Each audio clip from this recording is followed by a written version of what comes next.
Well, this is Buckland Station, which is closed today, but there is a plaque here. You can stop the vid if you want to read that and see what it's about. Okay. Well, I'm right next to the road, so you're going to hear some noise, but this is Buckland Station on the California Emigrant Trail.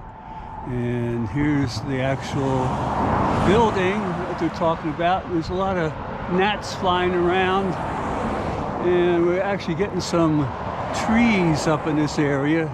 Kind of ugly, scrubby looking trees.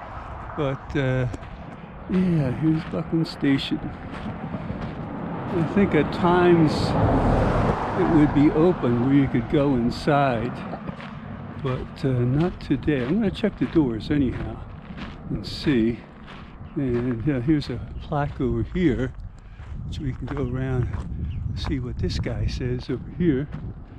And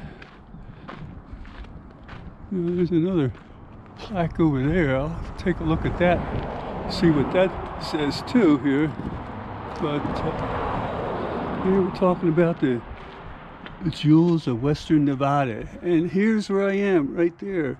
You are here. And I left Tonopah today, and I did all this and got up here.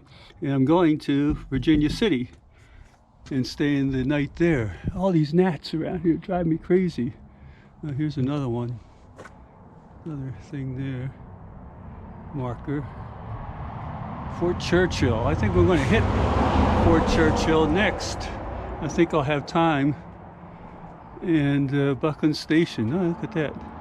Oh, these gnats are driving me crazy here. Fort Churchill Historic Park. Well, there's supposed to be another road for me to take. I gotta look that up on the map. I just ate a bug. Just swallowed it. Patooey. And I don't know what this is. And looks like there's a Pony Express rider. Buckland Station, famous historical point on Central Overland Route for supplies.